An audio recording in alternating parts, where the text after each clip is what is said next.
오케이. 안녕하십니까. Art Therapist JB매입니다.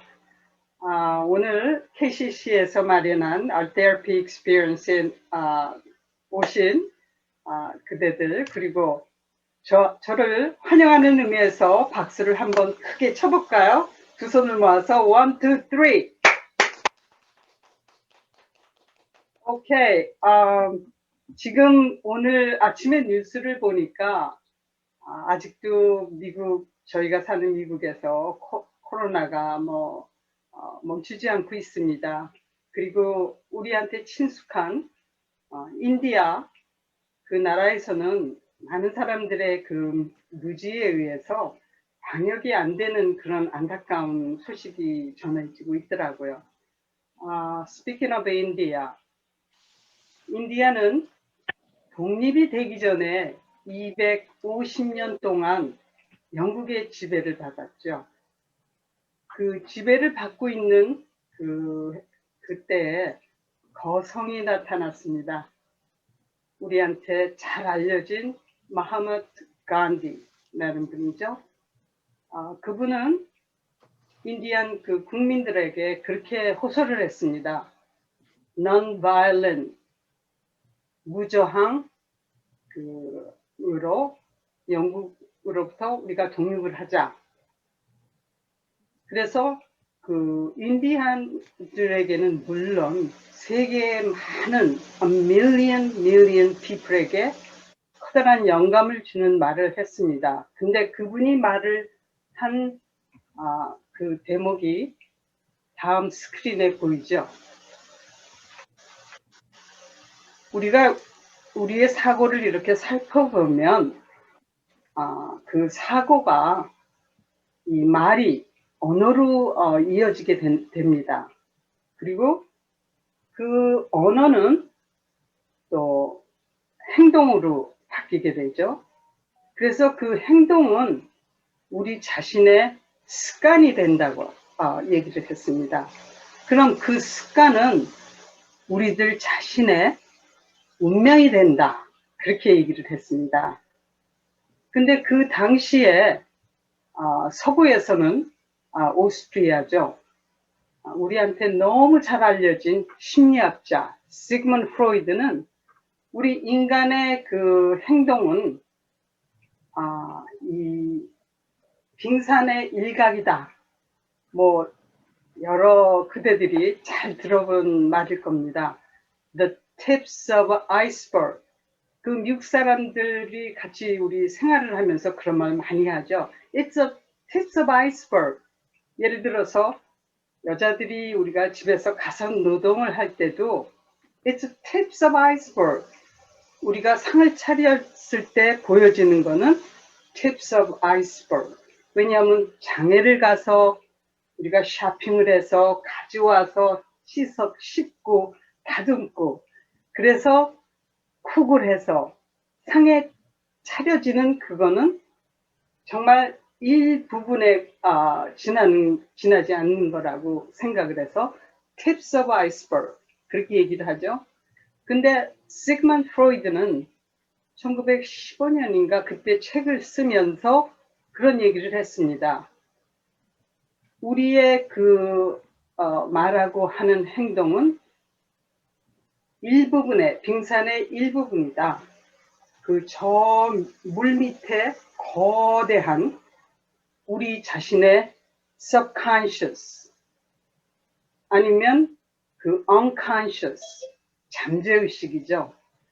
그거에서 나타나는 거지 사실은 이 밑에 보이지 않는 수면 밑에 있는 그 산이 더 큰 것이다 해서 그 유명한 말을 지어낸 것입니다. 영어로는 tips of iceberg, 우리는 그 빙산의 일각이다 그렇게 얘기하죠. 근데 간디가 너무 눌렀지. 야. 말한 사고가 끝난다.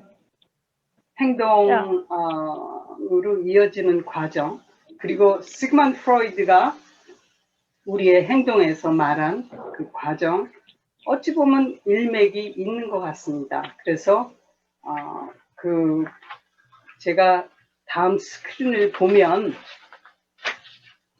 우리 인간이 하는 말과 행동, 또 표현 이런 것 중에서 그 많은 아티스트가 그림을 그렸는데요. 제가 3명의 그림을 골라봤습니다. 뭐 지금 보시는 분들, 제가 아까 우리 안 선생님한테 그랬는데, 이 알테라피에 들어오시는 분들이 그래도 socio-economically 이게 좀 높으신 분일 거라 I convinced them 그렇게 얘기를 드렸는데요. 많이 이 그림을 보셨을 겁니다. 이 3 그림을 그리신 그 화가들의 우리가 가지고 있는 공통점은 무엇일까요? 뭐 퀴즈는 아닙니다. 아시는 분이 있으면 말씀을 하셔도 되고,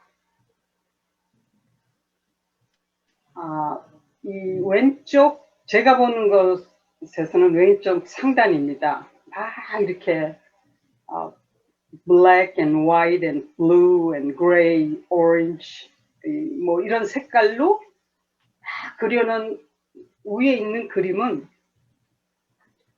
그 잭슨 폴락 미국 화가죠.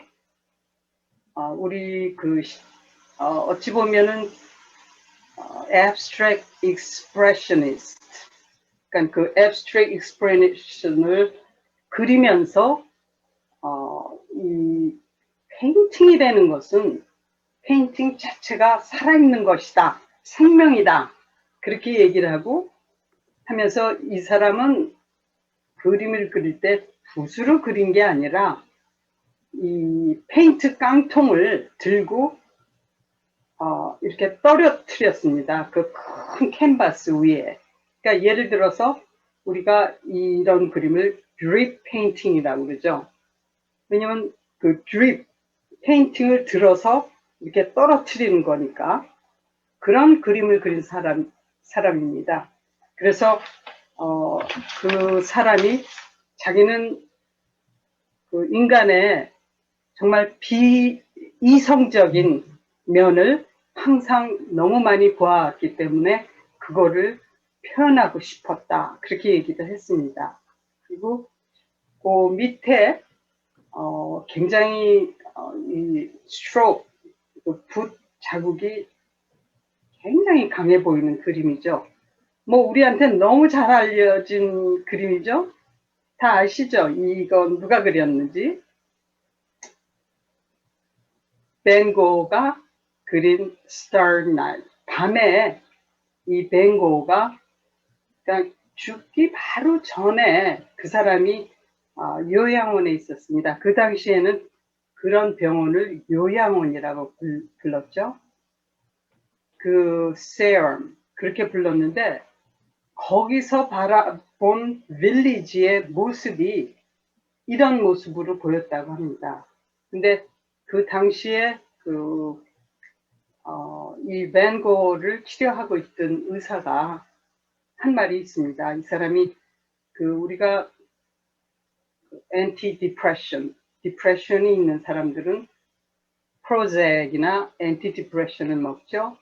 엔티디프레션을 먹었는데 엔티디프레션을 먹으면서도 그게 조절이 안 되니까 그 사물이 벤 고흐 눈에는 이렇게 보였다, 뭐 그런 말을 했습니다. 근데 그게 뭐 정설인지 그거는 저도 모르죠.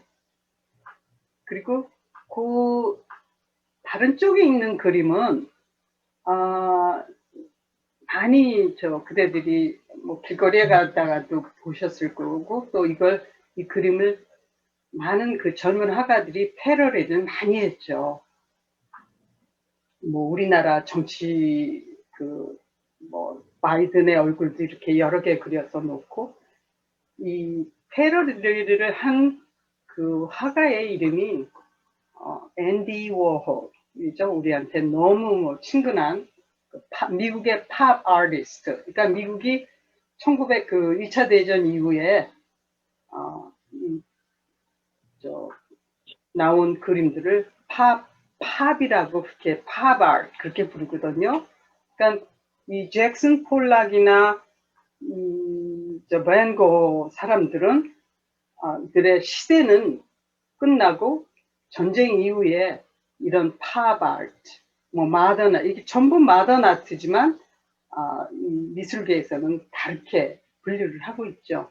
그래서 팝 아티스트를 그린 앤디 워홀은 어렸을 때부터 그 정신 뉴로시스, 글쎄요, 뭐 병은 아니지만 질환을 앓고 있었다고 합니다. 근데 나중에 뭐 정말 세계를 주름 잡는 그런 아티스트가 됐죠. 그래서 이 사람들이 가지고 있는 공통 제가 점이 무언가 뭐 여쭤봤는데요. 전부 정신질환을 앓고 있었습니다. 뭐 많은 사람들이 정신질환을 앓고 있지만 그 자기가 하는 일에서 they don't reach a merit, 성공을 한다는 거는 사실 힘들죠. 정신질환을 갖고. 근데 이분들은 그 살면서 뭐 태어났을 때부터 정신질환을 앓고 있었는지는 그건 모르지만 하여튼 정신질환을 앓고 있었던 사람입니다. 그래서 오늘 그 주제가 바이오폴라인데 이분들은 비슷비슷하게, 그러니까 이 정신질환이라는 게 이 수학 공식이 아니기 때문에 뭐 1 더하기 1은 2, 2 plus 2 and 4 이게 아니기 때문에 어떤 정신질환을 겪었느냐는 정확히 이거를 꼬집어서 말하는 거 좀 힘들거든요. 근데 뭐 바이폴라라든지 디프레션이라든지 뭐 잭슨 폴락 같은 경우는 디프레션이 심해서 그게 알코올리즘으로 이어지면서 결국은 그 바이폴라와 알코올리즘으로 뭐 세상을 떠나게 되죠. 그렇기 때문에 오늘 주제의 그 바이폴라 매니아 또 그 퍼스널 디지즈, 저희가 그 퍼스널 그 디스오더, personal, sorry, not a disease, personal disorder를 한 거는 제일 먼저 제가 세미나를 할 때 am I normal?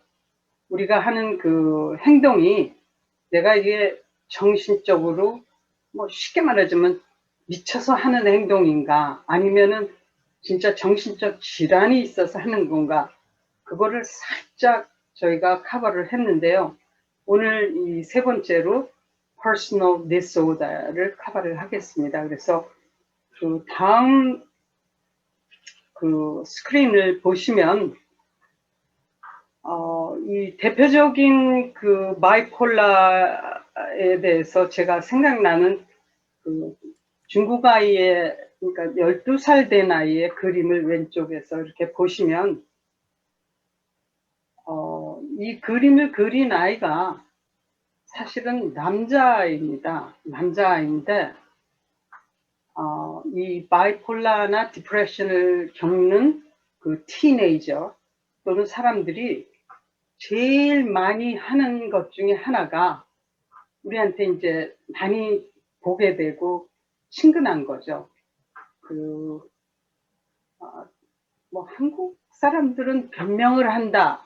무슨 일이 일어났을 때 저기 보면 breakthrough, 무슨 일이 일어나서 그거를 헤쳐나갈 때 우리가 그거를 푸는 과정에서 변명을 하게 되죠. 나 자신을.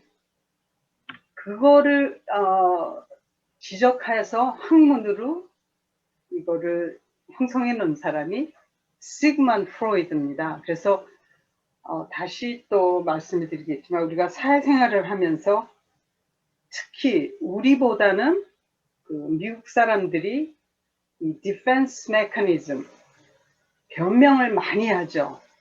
또 denial. 그래서 이 아이는 자기가 물론 디프레션이나 바이폴라가 있다는 거를 전혀 모르죠. 아이니까. 근데 그 이유가 우리가 이렇게 살면서 티네이저 정도 하니까 뭐 한 9살, 남자애들은 한 9살이죠. 9살이나 뭐 이렇게 10살 뭐 이렇게 되면 뭐 어쩌면 7살부터 시작이 될지도 모릅니다. 자기의 그 정체성, identity, 하고 자기가 인간으로서 어떻게 살아나갈 거에 대해서 고민을 하기 시작하는 그런 스테이지가 오게 됩니다. 근데 그때에 부모나 학교나 사회에서 얘네들을 잘 다듬으면 그 디펜스 메커니즘을 하지를 않죠. 그러니까 예를 들어서 얘 경우는 이 중국아 물론 여기서 태어나네죠. 태어났는데 어떠한 경로로 인해서 3번이나 포스터 홈에 살게 됩니다. 이 아이가.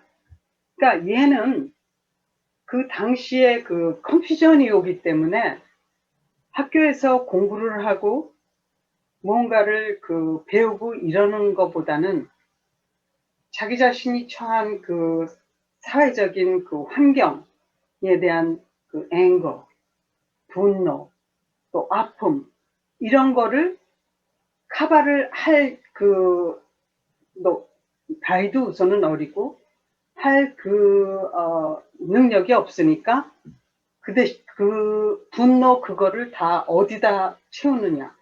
담배를 핀다든지 이렇게 머리를 정말 빨강 머리를 하고 있었습니다. 남자가 머리를 길게 길러서 빨강 머리를 한다든지 여자 옷을 입는다든지. 제가 한번 물어봤어요. 네 생각에 네가 게이냐? 그랬더니 그건 아니라고 그러더라고요. 그러니까 자기가 게이인가 뭐 헤테로섹슈얼인가 그런 고민을 하는 거를 싫어하는 겁니다. 그리고 그거를 두려워하는 겁니다. 예를 들어서 이 바이폴라에서 우리가 많이 볼 수 있는 디펜스 메커니즘에서 제일 많이 나타나는 이유가 사람이 그 이슈가 있어서 그거를 해결을 하려면 그 고통스럽잖아요. 견디기도 어렵고. 그러니까 그냥 denial, 모른 채 한다는 겁니다. 우리 그 시그만드 프로이드가 그런 말을 했죠. 저 잠재의식에서 아닐 거야. 그리고 그것을 denial, 방어를 한다는 거죠. 예를 들어서 뭐 그 젊은 여성들이 남편이 밖에서 다른 여성과 그 페어를 할 때 바람을 피는 거를 알면서 그거를 정면으로 대하려고 하다 보면 겁도 나고 너무 분하기도 하고 화도 나고 하니까 그럴 리가 있어 하면서 denial, 아닐 거야 하는 것은 우리가 그 인간의 그 잠재의식에 의해서 나 자신을 고통받기 싫으니까 방어하는 그런 자세로 그 denial을 하게 된다. 그런 얘기를 하고 있습니다. 그래서 우리가 이 바이폴라가 심해지면 리튬이나 왜 리튬을 먹느냐? 이 바이폴라 사람들은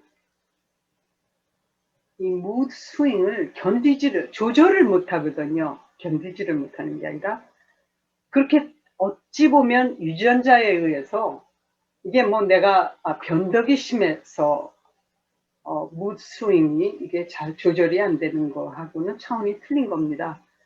도저히 자제가 안 되는 거예요. 내가 화가 굉장히 났는데 화를 내지 말아야지. 우리 보통 사람은 그게 조절이 되지 않습니까? 근데 이 바이폴라가 증상이 이씨 태어난 사람들은 그게 안 되는 거예요. 그러니까 제가 그 주위에서 보면 정말 머리도 좋고 똑똑하고 그런데 그리고 성격도 참 좋은데 이 무드 스윙을 조절을 못하는 겁니다. 그러니까 폭력적으로. 그러니까 아내가 뭐 무식한 얘기를, 자기 생각에 무식한 얘기를 하거나 아내가 경고가 없이 한다 하면은 뭐 소리를 확 지른다든지 뭐 그거를 이렇게 설명을 하는 게 아니라 확 질러서 아내한테 언어로 그 폭력 행사를 한다든지 이런 게 다 사실은 바이폴라에 의해서 자기 자신을 조절을 못하기 때문에 하나의 어찌 보면 질환이죠. 그래서 그 무드 스윙을 하기 위해서는 anti depression을 stabilize 시키기 위해서 anti depression보다는 좀 틀린 그 스테빌라이저를 먹게 그렇게 하고 있죠. 아니면 리튬을 먹는다거나 아니면 바이폴라 같은 사람들은 정말 그 메디테이션 그러니까 자기 자신의 그 성정과 성격을 조절하기 위해서 자기 자신을 많이 다듬어야 됩니다.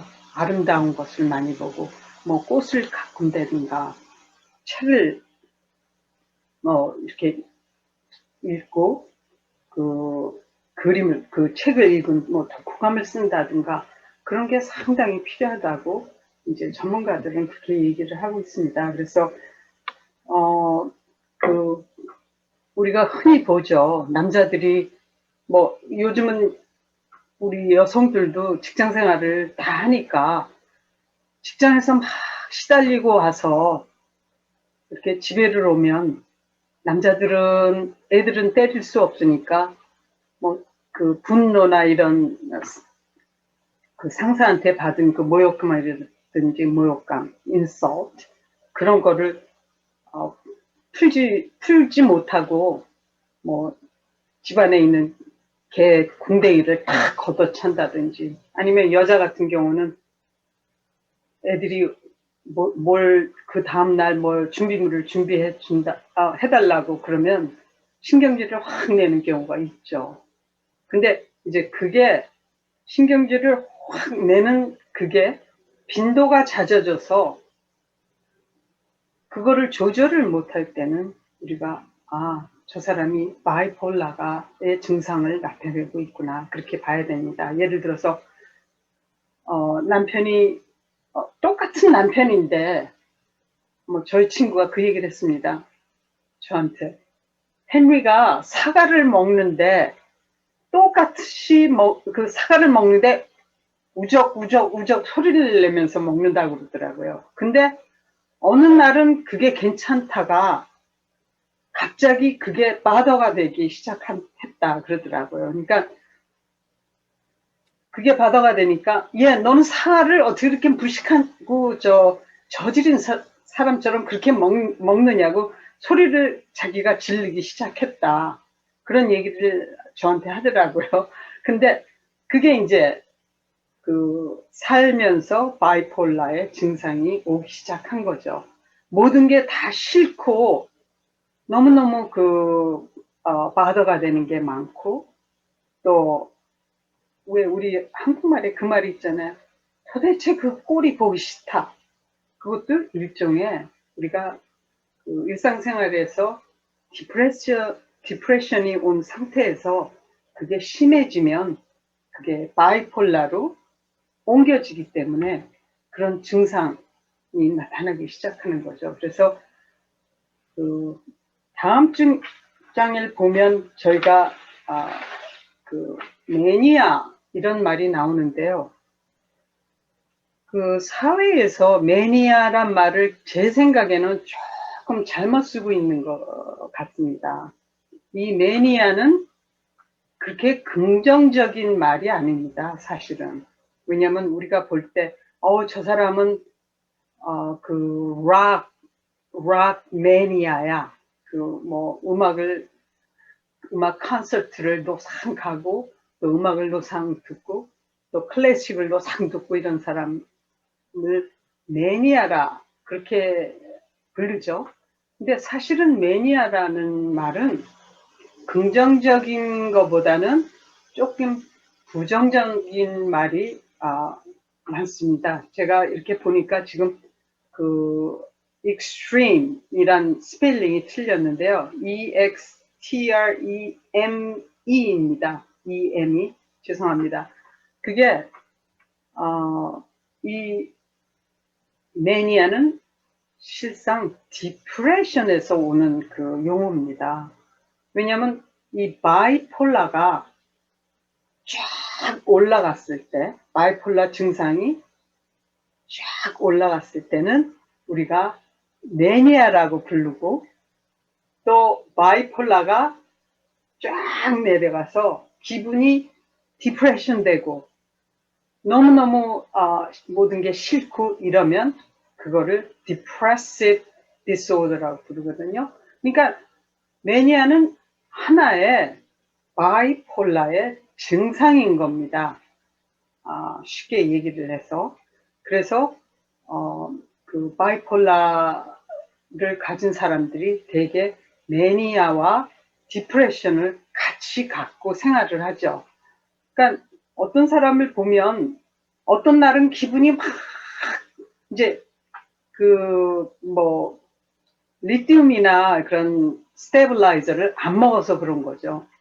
어떤 날은 기분이 막 좋아서 정말 남한테 막 친절하게 하죠. 뭐 내가 이것도 하는데 뭐 이것도 가르쳐주고 너무 그런데 어떤 날은 또 말도 안 하고 우리 식으로 얘기를 하면 변덕이 죽을 듯 하는 거죠. 근데 변덕이 죽을 듯 하는 거는 우리가 일상생활을 하다 보면 어떤 날은 좀 디프레스 되기도 하고 어떤 날은 즐겁고 하지만 그거하고는 틀리 이 매니아를 가지고 있는 그 사람들은 약을 먹거나 무슨 이 테라피를 받지 않으면 그거를 조절하기가 힘듭니다. 왜냐하면 무승의 그 폭이 하늘에서 땅으로 왔다 갔다 하는 거거든요.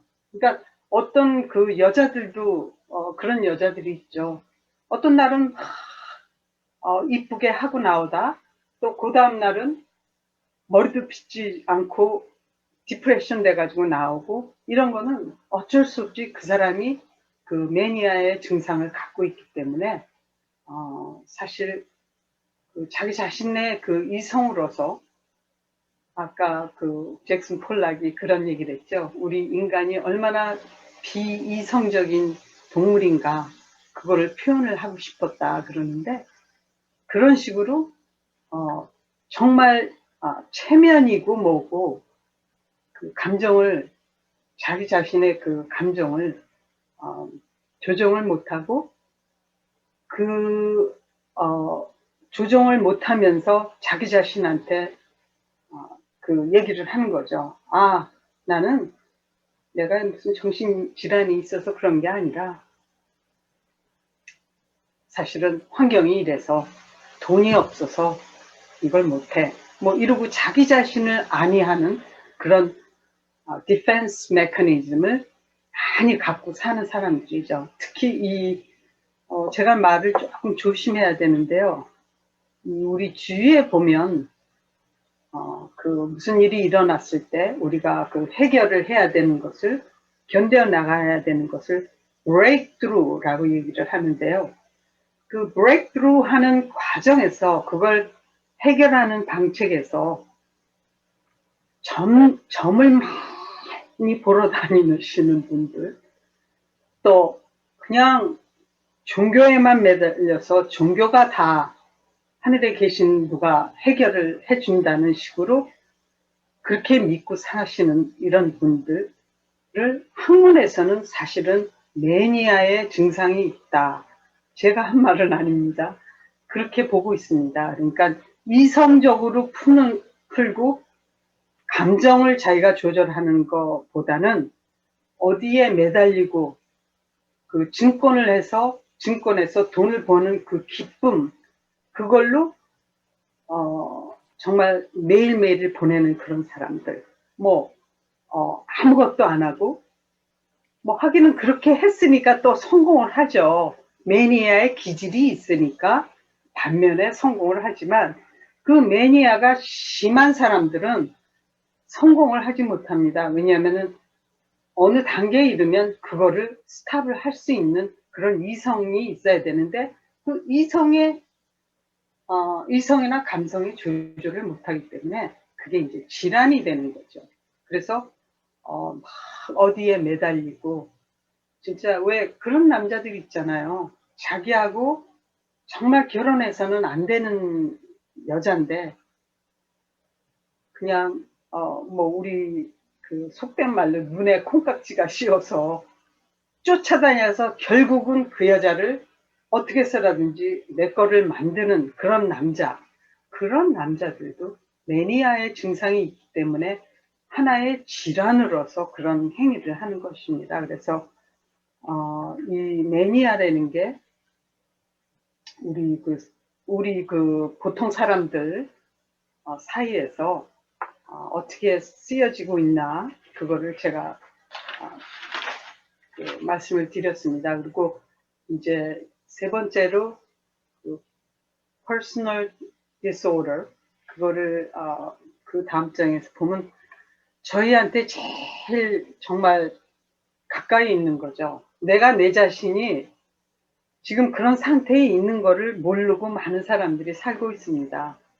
뭐 저 자신도 그런 시절이 있었겠죠. paranoid. 예를 들어서 그 paranoid가 걸리면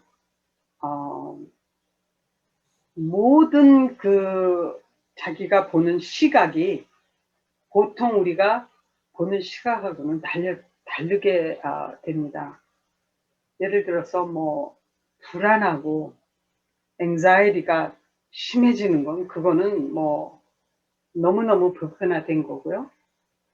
자기 주위에 있는 사람들이 그 나 자신을 위해서 뭐를 좋은 거를 해주려고 해도 그거를 항상 의심을 하고 항상 무언가 두려워서 한 예를 들면 어떤 분은 그 패러노이드가 심해져서 집에서 나가기 전에 at least 그 fire 그 화덕이죠. 그 가스 불을 자기가 잠궜는지 안 잠궜는지 그거를 at least 10번을 점검을 하는 여자를 제가 봤습니다. 그게 패러노이시거든요. 그냥 우리가 한 번 점검하고 두 번 점검하는 거는 그거는 뭐 정말 정상적인 거죠. 그래서 모든 게 재앙으로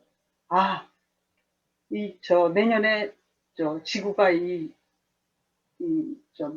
extreme change에 의해서 우리 지구가 멸망할 거다. 그러기 전에 내가 뭐를 해야지. 그리고 그런 공포에 쌓여있는 그런 사람도 하나의 paranoid disorder죠. 그리고 항상 그 사람들은 공포와 그 anxiety에서 살기 때문에 상대편한테 요구를 합니다. 너 나한테 예를 들어서 내가 무슨 직장을 가지고 있으면 그 일하는 사람들한테 충성을 맹세합니다. 왜? 이 사람들이 지금 고용인을 구하기도 힘든데 다른 데를 가면은 당장 내가 곤란에 처지니까 이 사람들한테 매일 충성을 약속을 디맨드를 하는 거죠. 너 절대 다른 데를 가면 안 돼. 우리 직장이 얼마나 좋은 직장인지 알지? 그걸 확인을 하고 재차 또 확인을 하는 그런 보스. 그 보스가 그게 뭐 이 사람들을 위해서 하는 게 아니라 패러노이드에 걸려서 그 anxiety 레벨이 높아지기 때문에 항상 공포에 떨고 있는 거죠. 글쎄, 떨고 있다 그러면 조금 과장이지만 하여튼 간에 anxiety 레벨이 높아지면서 거기서 오는 그 모든 거에 대한 근심과 걱정이죠. 그리고 옆에서 그런 거 많이 보잖아요, 우리가. 특히 우리 이민 온 사람들. 항상 돈 벌어야지. 그것도 일종의 그 학문에서는 알테라피나 이 심리학에서는 paranoid. 그 돈에 대한 paranoid. 돈이 없어서 그런 거보다는 그 자란 환경이나 자기가 그 처해 있는 환경에서 나온 그 두려움, 또 공포, excuse me, 거기에서 오는 paranoid, 그렇게 얘기를 하고 있습니다. 그리고 그 paranoid 걸리신 많은 그 환자들은 절대 남에 대해서 관대하지 않죠. 예를 들어서 우리가 살면서 사람이 많은 미스테이크도 하고 나쁜 짓도 하고 정말 자식도 부모한테 거짓말도 하고, 그런데 이 패러노이드가 걸리게 되면 절대 남을 인정도 안 하고, 그러니까 남이 성공을 하면 저 사람은 운이 좋아서 성공한 거야, 뭐 이런 식으로 하면서 그 자기 자신이 그 관점을 그렇게 보면서 판단을 하고는 절대 인정을 안 합니다. 나는 내가 성공을 못한 게 나는 환경이 이래서 한 거지, 내가 능력이 없어서 안 된 게 아니야, 뭐 이렇게 자기 자신을 감싸면서, 그리고 항상 남의 잘못에 대해서 항상 그걸 꼬집어서 불러 일으키는 거죠. 너 그날 몇 년 전에 이런 짓 했지, 너는 이래서 나쁜 사람이야. 그리고 절대 자기 자신이 상처를 입었을 때, 그 사람한테 상처를 입었을 경우에는 절대 용서를 하지 않죠. 왜? 저 사람이 나한테 또 내가 똑같은 일로 나한테 상처를 준다는 그런 패러노이드가 있기 때문에 절대 용서를 안 하고 그 사람의 관계를 끊게 되죠, 결국은. 그러다 보면 그 다음 스크린에서 보시는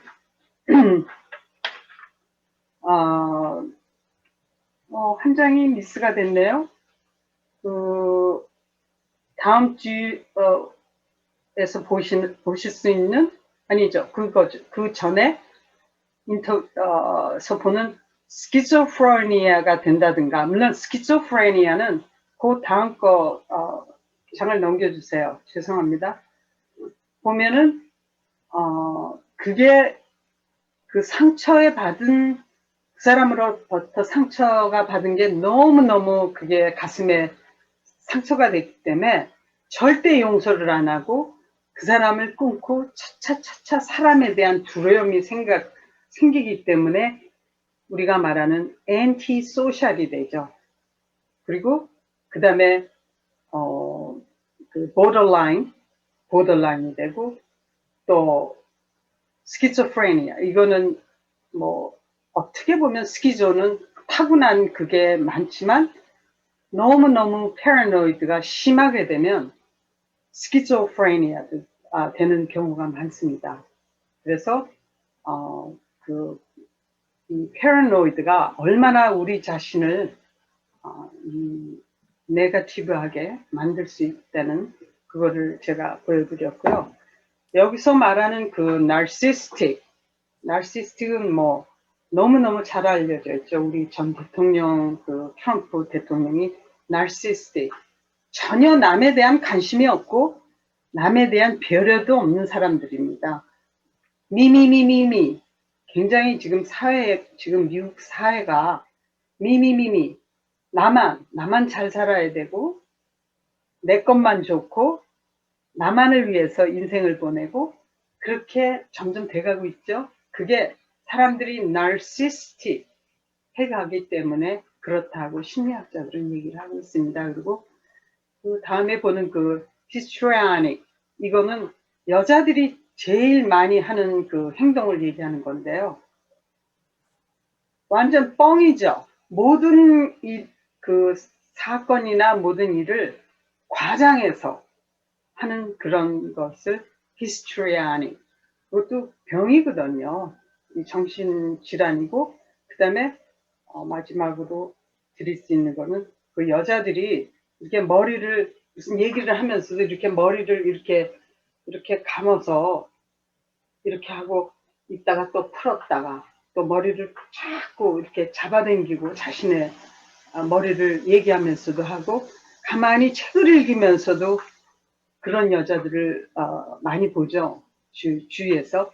그게 anxiety에서 오는 그게 심해져서 트리치올라 매니아로 변하는 일종의 디프레션에서 오는 그 정신질환입니다. 그래서 많은 그 정신질환이 사실은 매니아와 디프레션에서 오는 거기 때문에 우리가 그 인터벤션, 저희가 그림을 그리기 전에 잠깐 숨을 깊게 한번 쉬고 쉬면서 코를 쉬면서 팔을 쭉 머리 위로 올려주십시오.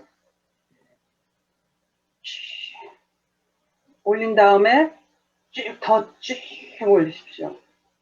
그 다음에 홀드를 하고 살살 내리면서 입으로 숨을 쉬어 주십시오. 그리고 자세를 바로 하고 한 10초 동안 눈을 잠깐 감아 주십시오. 눈을 감고 내가 하루 중에 얼마나 그 anxiety와 디프레션을 가지고 생활을 하는지 곰곰이 우리 몸에서 나타나는 그런 소리를 잠깐 들어보십시오.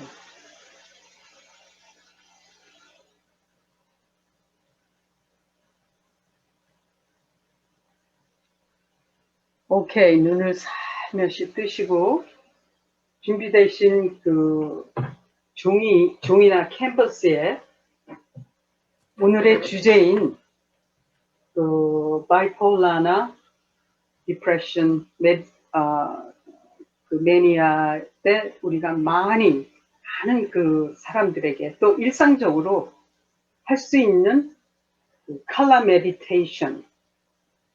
저 드러누워 있는 여자는 자기의 그 바디에다 색깔을 이렇게 칠하면서 썼죠. 뭐 자기가 몇 년도에는 무슨 일을 했고 그런 거를 쭉 썼는데 이게 물론 하루에 일로 그린 것은 아닙니다. 그런데 오늘 여러분은 제가 그냥 가이드라인으로 가시고 계신 종이에 원하시는 뭐 크레용이나 매직펜이나 펜으로 자기 자신의 몸을 한번 이렇게 그리십시오. 그려서 거기다가 이 얼굴은 내가 얼굴은 어떤 색깔을 하고 생활을 하나 아니면 이 내 위장에서는 어떤 그런 색깔을 하고 있을까 아니면 우리가 그 퍼스널 디소더 할 때 잠깐 빠졌는데 소매틱 이 사람이 정신적으로 건강하지 않으면 몸이 아프죠. 그거를 소매틱이라 그렇게 얘기를 하는데 많은 여성들이 특히 여성들이 소매틱에 의해서 아무런 이상이 없는데 소화가 안 되고 아무런 이상이 없는데 머리가 아프고 이런 게 소매틱이죠. 그래서 그런 게 있지 않을까 있다면 어디에 있을까 그런 거를 표현하는 차원에서 한번 한 10분 정도로 그림을 그려주시기 바랍니다.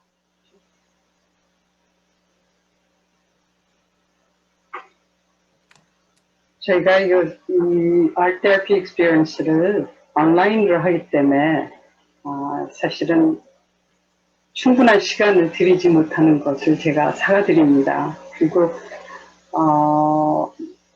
그냥 완성이 안 되셔도 상관이 없습니다. 그리고 더구나 이게 우리가 그림을 그리는 컨테스트가 아니기 때문에 그림을 잘 그렸느냐 못 그렸느냐 알테랩에서는 그게 중요한 게 아닙니다. 자기가 그림을 그리면서 내가 나도 모르는 이런 거를 발견할 수 있는 그런 기회가 되는 게 중요하지 절대 그림을 누가 잘 그렸나 하는 것을 또 절대로 비판을 남의 그림에 대해서 비판을 하는 그런 경우도 없고 그러니까 사실은 어찌 보면은 좋은 기회죠. 흔히 바깥에서 할 수 없는 이런 좋은 기회죠. 근데 전번에 제가 어떤 분이 인삼니아에서 대해서 얘기를 하는 거를 제가 잠깐 커버를 하고 다음 순서를 진행하겠습니다. 그 인삼니아는 사실은 병이라고 하기보다는 자연스러운 겁니다. 근데 미국 말 중에서 제가 좋아하는 말이 있죠. Accept who you are, who I am, and accept others. 그러니까 내 자신이 누군가를 내 자신이 받아들여야 되는 게 중요하고 그 다음에는 accept other 이런 말입니다. 그렇듯이 insomnia는 우리가 그 60이 넘으면 자연스럽게 그 피널 그랜드에서 나오는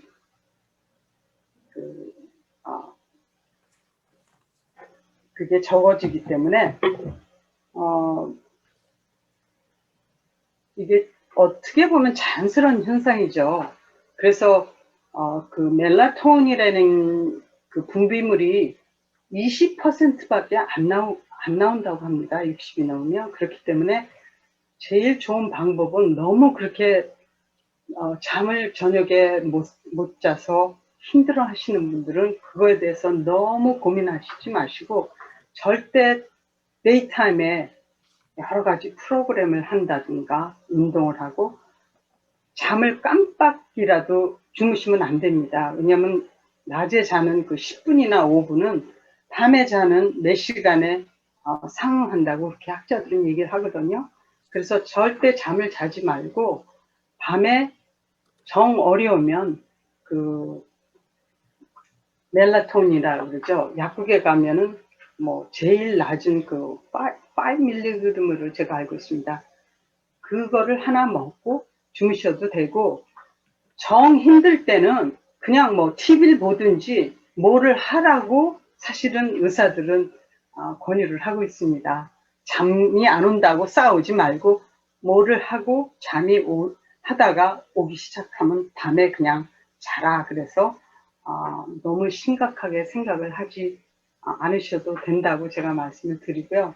그 다음에 제가 오늘 그 그림에 대해서 우리가 지금 알테라피를 할 때는 여기서 하는 얘기를 나가서 뭐 한다든가 그 사람에 대한 개인정보를 누구한테 준다든가 이런 거는 사실은 그 시리즈는 좋은 사람의 성품은 아니죠. 그리고 또 법적으로도 그게 금하게 돼 있고요. 그래서 어떠한 말을 하셔도 자기 그림을 프레젠테이션을 할 때 어떠한 말을 하셔도 이게 다 상관이 없습니다. 그래서 원하시는 분이 있으시면 나는